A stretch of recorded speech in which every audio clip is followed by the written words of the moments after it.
Hello, everyone. I just want to start this morning by saying thank you to Cultiva for the opportunity to speak with you all this morning. I want to begin also just by introducing myself to you. My name is Jake Pan. I have had the opportunity to serve as the director of Abundant Life Christian School of Yaramangila, which is where I currently am. I've also had the opportunity to serve as a teacher and somebody who helped direct the school of La Union Lempira as well. I just want to thank the Lord for all of the opportunities that I've had to not only get to work at the schools, but specifically to get to work with each and every student that I've had the opportunity to teach and work with. I'm excited to speak with you guys this morning about what it means to leave our comfort zone and to love our neighbor. I know this is an idea that oftentimes nowadays can get kind of misconstrued. It has this opportunity to, we look at the world and we want to help people that we know or people that we agree with. But I think it's important that we remember who we are and what it means to actually leave our comfort zone. So I want to start by just talking about what it means to me to do that. I think oftentimes when people look at somebody from possibly the United States or another country coming to a place like Honduras, they automatically think that leaving their comfort zone means just leaving the country. To me, that's not exactly true. One of the biggest challenges that I've always had to encounter is when I want to help somebody, I actually have to, it's not just leaving my comfort zone physically, as in being in a different country, but one of the biggest things is that I have to leave my personality. I tend to be somebody who's very reserved. Being a leader is a huge challenge for me. Being in front of a school is extremely difficult. My personality actually lends itself much better to being with small groups and not needing to lead. And so for me, when I leaving my comfort zone is actually being a leader and being somebody that people look to. When I think of some of an example of that, I think one of the biggest things in my life is that I never want to let people down. I remember when I was in La Union for the first time and I had the opportunity to work with students, especially as we were looking at students who were graduating. I remember thinking to myself, well, as we look at universities, well, what happens if students, we finish this school year, we finish this year, and quite frankly, nothing gets better. Quite frankly, the students don't have more opportunities. What happens if I make a mistake? What happens if I tell students that there's more opportunities in this world and they end up not getting accepted to university? Scholarships don't end up coming through. What happens about that? And your own insecurities can be something that ends up becoming a real challenge. And that's something that I've always had to overcome. I always want to make sure that what I do that I'm following the Lord and successful with. Now, for me, that is one of my chief challenges. For some people, leadership become is something that is automatically a gift that God has given you. But for me, it is a very big challenge. And when I want to love somebody and go out, oftentimes that's something that I have to encounter. It isn't just the physical part of needing to leave a place or an area, but oftentimes it's something internal that we all have to deal with. I think that there are many students who have this same idea. They always think that it's about leaving physically, but I think that oftentimes it's our internal perception of ourselves that affects what we are willing to do. For example, there's many students that I've worked with that say, well, I I'm not as important as this other person. They have a lot more gifts than I do. So why don't they just go help? I'm just going to be here and I don't need to do the same thing that they do. I think that when we put ourselves in that place, when we start thinking in that way, then it reduces what God is able to do with us. It's very important that God has given us all different roles, but we are all important. That no matter what, God is asking us to go help others, to go love our neighbors, to step out from what we are used to.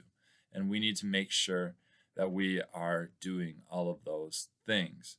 And so for me, when I look at the reasons that we do things. So for me, one of my things, as I mentioned, is being a leader, and how does that influence things? How does it feel when you're in front of a group of people and you make a mistake? We need to know that in all things that God is in control, that all things God can work through us. At the end of the day, it isn't through our own efforts that we are able to make change. It isn't our own efforts, it's our efforts with God behind us. That is one of the most important things that we are able to do. Now, I want to talk a little bit and focus mostly on this. How do we put stepping out of our comfort zone and loving our neighbor into practice? Here in Honduras lately, Honduras has been going through some just difficult situations. The world the world has become very difficult. We have coronavirus. We have the economy in a lot of trouble. We've just had two hurricanes that have become a very central point on what is going on in Honduras. How do we step up and how do we step out of our comfort zones and help people? I think one of the first things that we need to do is we need to realize that we all have a role to play. Everybody.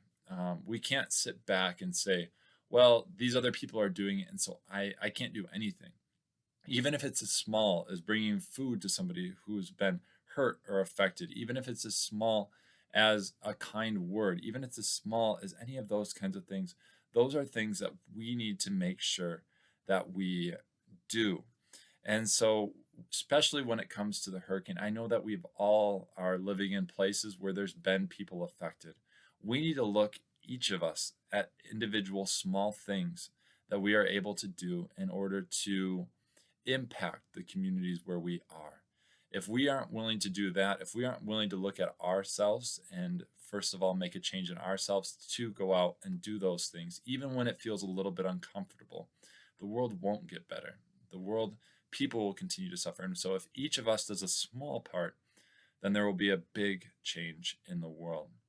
I oftentimes, when I saw this topic, I just wanted the biblical verse that I think came to my mind first of all is the parable of the Good Samaritan. We see this amazing story that Jesus tells of this person who's hurt on the side of the road, and we see a religious leader walk by. We see the Levite walk by, and at the end of the day, the person who takes mercy on him is an outsider, somebody who's not from that tribe. And Jesus looks and says, that is who you need to be. You need to be the person who looks at the situation and is willing to make change.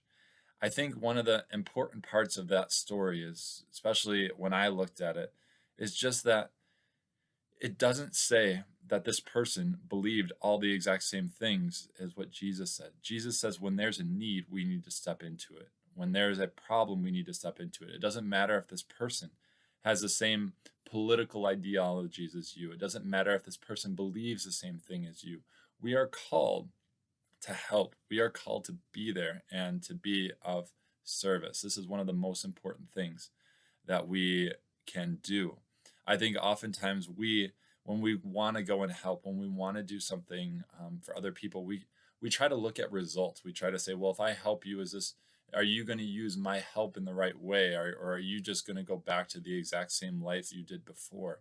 Are you going to use this money that I'm giving you and use it for what's actually it's supposed to be used for?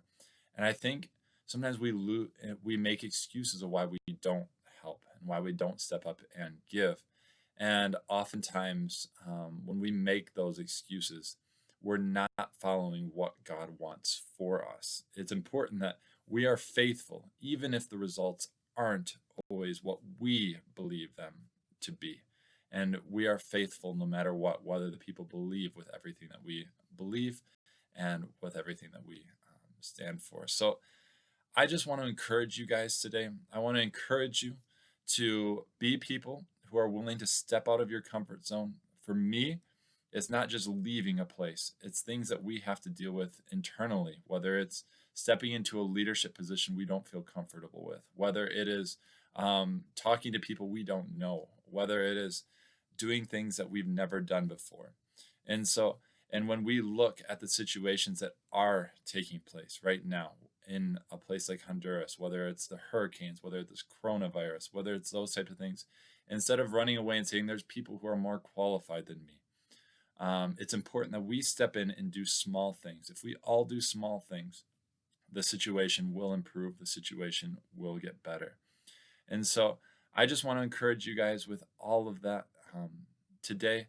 I hope that the Lord is using you in many small ways, in many big ways as well. And I just want to say thank you. One of my chief things that I've loved in life is I know many Abundant Life Christian students are listening to this, and I just want to say it's been one of my biggest life honors to get to serve you, to get to work with you, and get to do life with you, no matter how that looks. And so I hope you all have wonderful days, and I hope I get to see you guys again in the future. Thank you to Cultiva once again for all of your work on this. I love the mission that's happening. And so have a wonderful day, everyone.